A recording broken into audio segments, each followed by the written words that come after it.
오늘 우리에게 주시는 하나님 말씀은 사도행전 1장 1절에서 11절 말씀입니다. 데오빌로여, 내가 먼저 쓴 글에는 무릇 예수께서 행하시며 가르치시기를 시작하심부터 그가 택하신 사도들에게 성령으로 명하시고 승천하신 날까지의 일을 기록하였노라. 그가 고난받으신 후에 또한 그들에게 확실한 많은 증거로 친히 살아계심을 나타내사 40일 동안 그들에게 보이시며 하나님 나라의 일을 말씀하시니라. 사도와 함께 모이사 그들에게 분부하여 이르시되 예루살렘을 떠나지 말고 내게서 들은 바 아버지께서 약속하신 것을 기다리라. 요한은 물로 세례를 베풀었으나 너희는 몇 날이 못되어 성령으로 세례를 받으리라 하셨느니라. 그들이 모였을 때 예수께 여쭈어 이르되 주께서 이스라엘 나라를 회복하심이 이때니이까 하니 이르시되 때와 시기는 아버지께서 자기의 권한에 두셨으니 너희가 알 바 아니요 오직 성령이 너희에게 임하시면 너희가 권능을 받고 예루살렘과 온 유대와 사마리아와 땅끝까지 이르러 내 증인이 되리라 하시니라. 이 말씀을 마치시고 그들이 보는데 올려져 가시니 구름이 그를 가리어 보이지 않게 하더라. 올라가실 때 제자들이 자세히 하늘을 쳐다보고 있는데 흰옷 입은 두 사람이 그들 곁에 서서 이르되 갈릴리 사람들아, 어찌하여 서서 하늘을 쳐다보느냐? 너희 가운데서 하늘로 올려지신 이 예수는 하늘로 가심을 본 그대로 오시리라 하였느니라.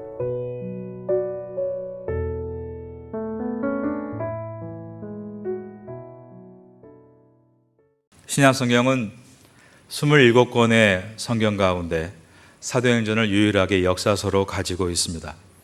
마태, 마가, 누가, 요한복음을 사복음서라고 부릅니다. 그리고 로마서를 비롯한 대부분의 신약성경을 서신서라고 부르는 것입니다. 그 가운데 오직 사도행전만이 유일하게 역사서로 남아 있습니다. 그래서 신약성경의 맥을 잡기 위해서는 역사서인 사도행전을 잘 읽어보면 신약성경은 바로 이런 것이구나 맥을 잡을 수 있게 됩니다. 오늘부터 시작되는 사도행전 강해를 통해서 여러분 모두가 신약성경을 이해할 수 있는 틀을 얻게 되시기를 예수님의 이름으로 축원합니다. 사도행전은 의사였던 누가라는 사람이 기록했습니다. 바울이 쓴 골로새서 4장 14절에 보면 누가의 직업이 의사였다는 것을 알게 됩니다. 사랑을 받는 의사 누가와 또 데마가 너희에게 문안하느니라. 이 의사였던 누가는 신약성경 가운데 두 권을 기록했는데 하나가 누가복음이고 다른 하나가 사도행전입니다. 이 두 권은 모두 데오빌로 각하에게 보내는 편지였습니다.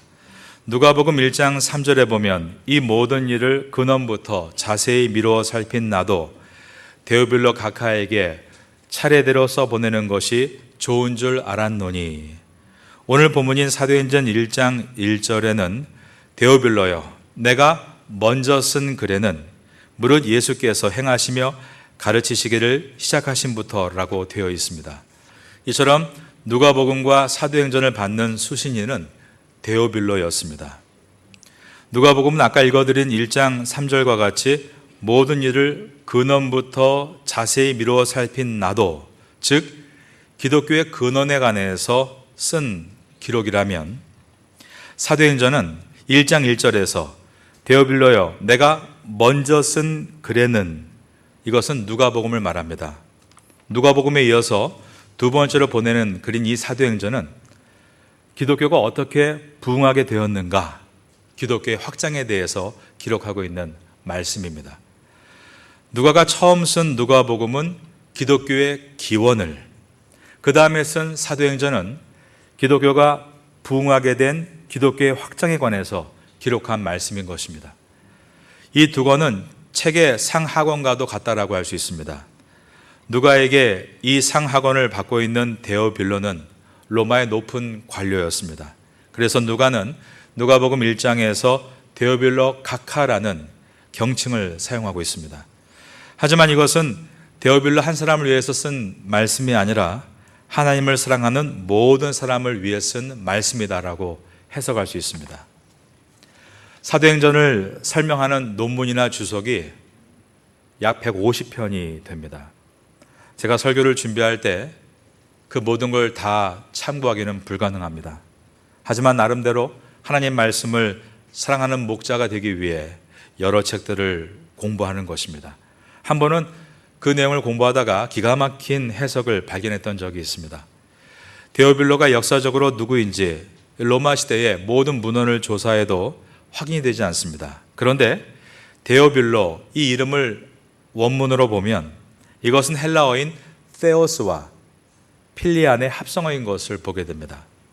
theos는 헬라어로 하나님이란 뜻이고 필리안, 이것은 헬라어로 사랑하다라는 형용사입니다. 그래서 의사 누가는 수신인을 소리나는 발음 데오빌로라고 하면서 그 안에 theos와 필리안 두 단어를 의도적으로 넣어서 하나님을 사랑하는 모든 이에게 라는 의미를 포함시켰다, 이렇게 주석을 해놓은 것입니다. 제가 이 글을 읽을 때 얼마나 감동이 되었는지 모릅니다. 저도 하나님을 사랑하는 사람 중에 한 사람이고 싶기 때문입니다. 사도행전의 수신인인 데오빌로, 데오스 필리안이 이 글을 받고 있는 것은 하나님께서 하나님을 사랑하는 모든 이들에게 이 말씀을 주고 있는 것이다, 이렇게 이해할 수 있는 것입니다. 이제 앞으로 6월과 7월과 8월 동안 이 사도행전을 보게 될 것입니다. 이 시간을 통해서 하나님의 은혜를 경험할 수 있는 우리 모두가 될 수 있기를 예수님의 이름으로 축원합니다. 누가는 이처럼 아주 뛰어난 문장 기법을 소지한 사람입니다. 데오빌로 이름을 가지고 theos 필리안을 넣어서 생각할 수 있다는 것은 주석가 에드먼드 히버트가 말한 대로 누가는 의사로서는 유능했지만 문학 역사가로는 탁월했다라고 했던 것과 같이 역사를 보는 예리함과 객관성을 뛰어넘어서 문학 기법을 탁월하게 기술해 나간 성경이 바로 이 사도행전입니다. 그래서 사도행전은 이제 읽어보시면 알겠지만 딱딱하지 않습니다. 재미도 있습니다. 이번에 사도행전 강해를 통해서 꼭 성경 전체의 강해를 다 들어보시고 시간이 가능하시면 전시를 한번 다 써보시기를 바라겠습니다. 사도행전의 핵심 키워드는 세 가지입니다. 첫째는 성령이요, 둘째는 교회요, 셋째는 선교입니다. 이러한 기독교 역사에 타이틀이 들어간 이 성경 이름을 사도행전이다라고 이름을 지었습니다. 영어로 Apostles Acts입니다.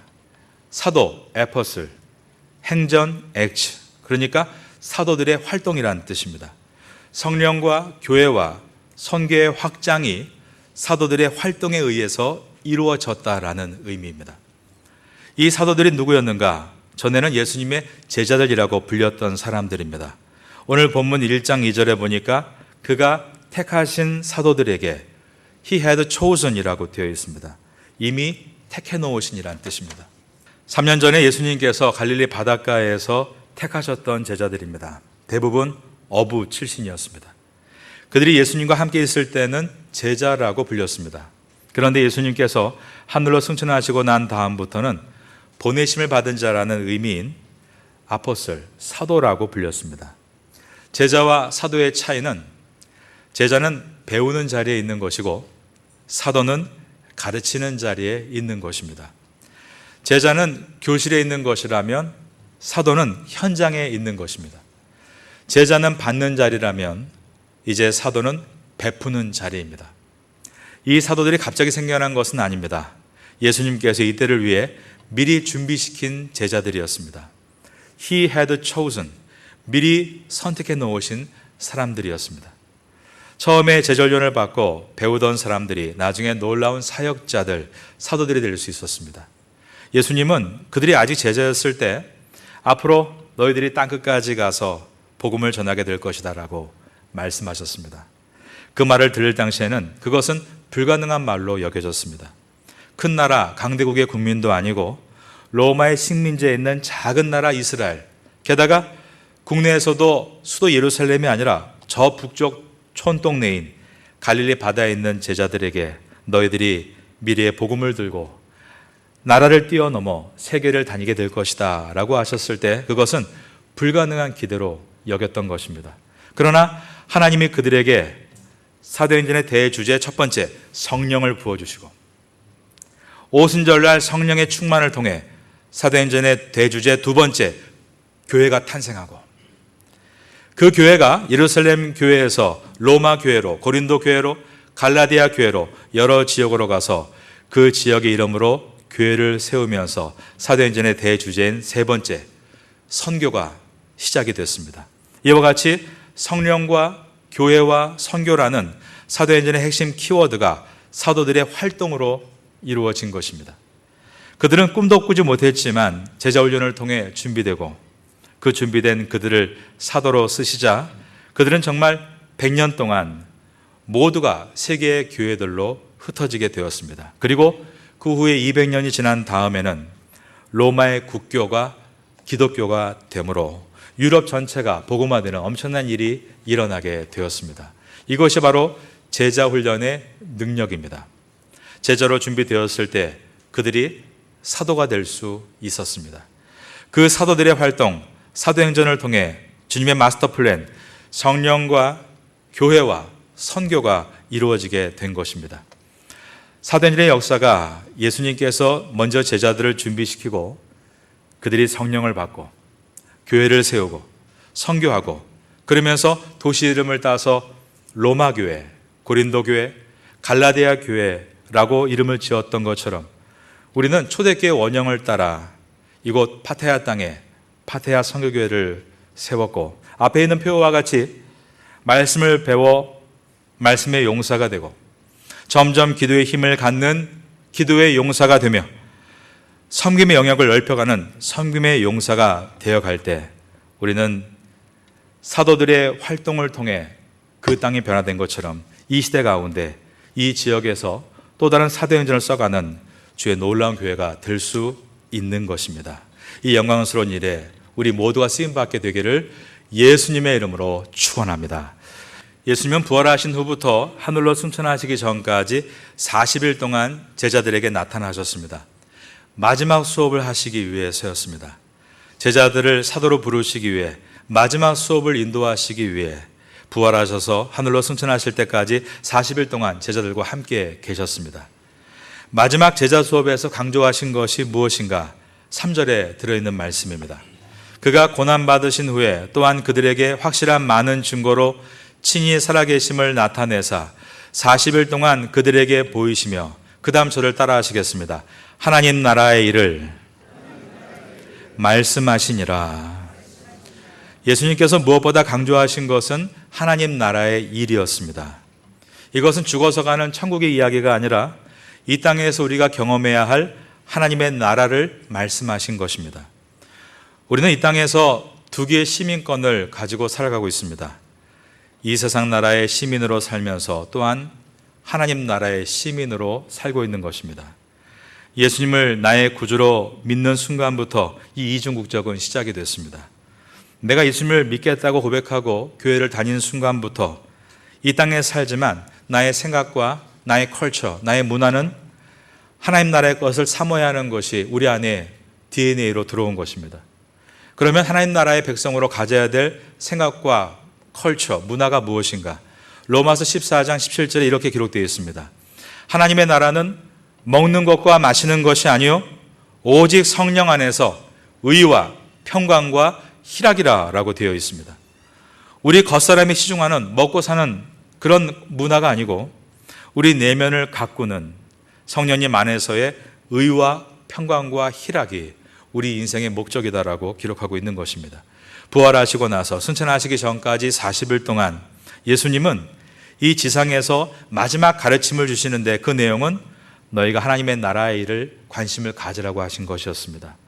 왜 예수님의 마지막 가르침이 하나님 나라의 일이었을까? 그것은 우리가 하나님 나라의 일에 대한 말씀을 계속 듣지 않으면 금세 세상 나라의 일에 빠질 수밖에 없기 때문입니다. 우리가 살고 있는 이 세상은 분명 물질 만능주의 시대입니다. 부정하려고 해도 돈의 가치에 대해서 모든 것을 집중하고 있는 것을 부인할 수가 없습니다. 돈이 없어서 한 주먹에 주먹밥을 못 먹는 나라들도 분명히 있지만 대부분의 나라, 대부분의 국민들은 배고픔을 채우지 못해 돈을 원하는 것은 아닙니다. 그 목표는 더 안락함과 편안함에 있습니다. 어떤 분과 이야기를 나눈 일이 있습니다. 그분의 말의 결론은 너무 태국 사는 것이 힘들다였습니다. 그분의 말은 파타야는 버스가 없어서 힘들고 친구가 없어서 힘들고 슈퍼마켓이 멀어서 힘들다라고 했습니다. 어떤 분은 너무 더워서 힘들다고 제 앞에서 우는 분도 있었습니다. 제가 보니까 건강하고 외모도 멀쩡하고 좋은 인간관계도 있고 거기다 신앙까지 있는데 그런데도 힘들다라고 말하는 것이었습니다. 그 이유는 한 가지입니다. 태국에 온 목적을 잊어버렸기 때문입니다. 하나님 나라의 일을 망각하고 이 세상에 추구하는 안락과 편안함만을 갖고 있기 때문에 그런 마음이 생긴 것입니다. 예수님께서 왜 마지막 승천하시기 전에 40일 동안 하나님 나라의 일에 대해서 말씀하셨을까요? 내가 천국 백성으로 하나님 나라 일에 대해서 생각하지 않으면 그리스도는 이 땅에서 결코 평강과 기쁨을 경험할 수 없기 때문입니다. 하나님이 예루살렘 교회의 성도들을 로마로 보내셨습니다. 그리고 거기서 로마 교회를 세우고 로마의 성도들이 늘어나기 시작합니다. 그때 그들은 왜 하나님께서 우리를 이 로마의 교회를 세우셨는가를 생각했습니다. 그것은 하나님의 나라를 위한 것이었던 것입니다. 그래서 그들은 하나님 나라의 일을 생각하며 그 어두운 로마 땅에서 믿음을 지켜나갔고 죽은 물고기가 금위에 떠내려가듯이 세속화되는 것이 아니라 그 속에서 생명이 넘치는 살아있는 물고기가 되어 금류를 역으로 영유해 감으로 200년 후에 로마를 기독교의 나라로 바꿔놓을 수 있었던 것입니다. 하나님이 한국교회를 섬기던 여러분들을 태국으로 보내셨습니다. 우리가 이 지역의 이름을 따서 파타야 선교교회라는 교회를 세웠습니다. 왜 우리를 이곳에 보내신 것입니까? 안락함과 평안함을 위해서일까요? 아닙니다. 평안함을 위한 목표를 두는 순간 우린 죽은 물고기가 돼서 세상의 금류에 떠내려갈 수밖에 없는 것입니다.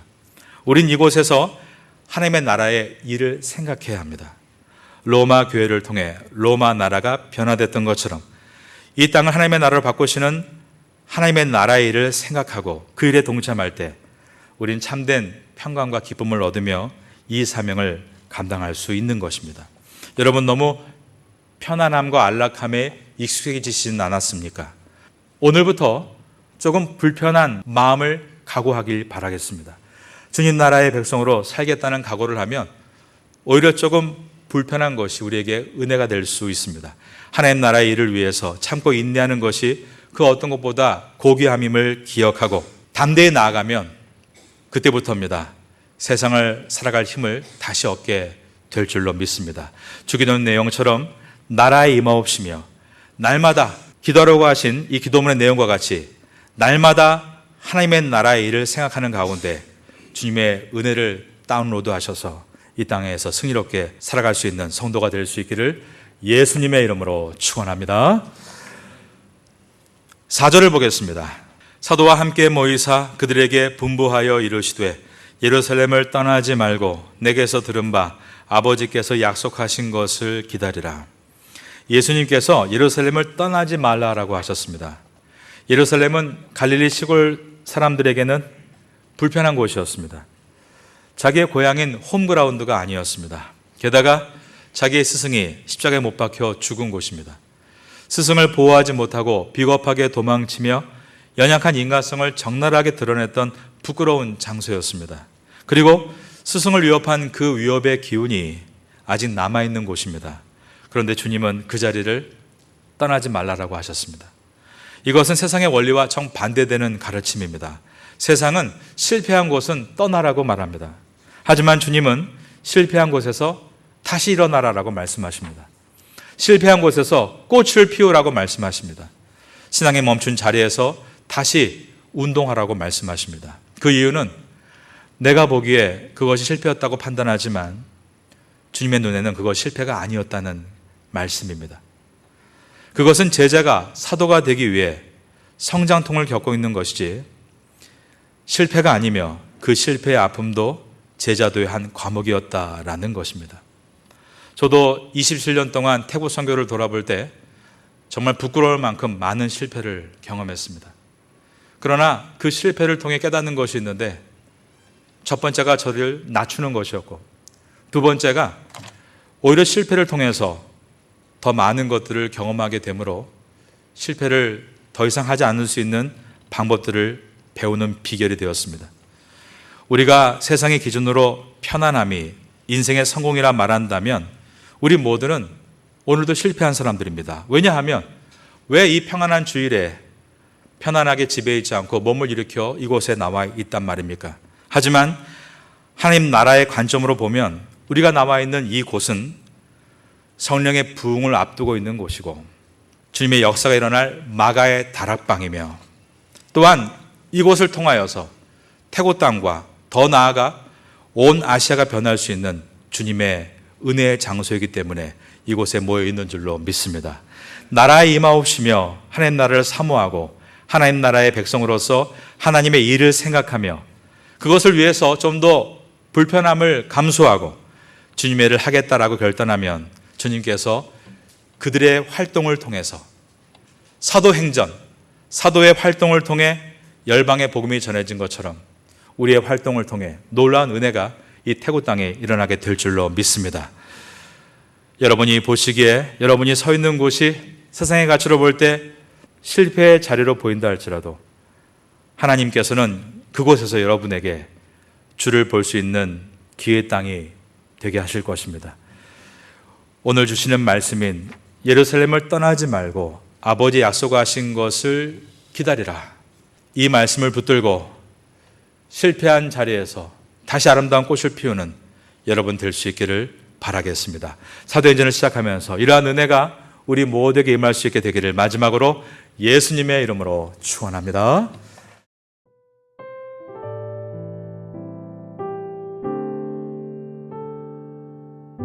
지금은 함께 기도하는 시간입니다. 6월의 공동 기도 제목은 첫째, 하루의 첫 시간을 기도로 시작하게 하소서. 둘째, 직장에서 학교에서 기도로 시작하게 하소서. 셋째, 예레미야 애가와 사도행전을 통해 기도의 능력을 배우게 하소서.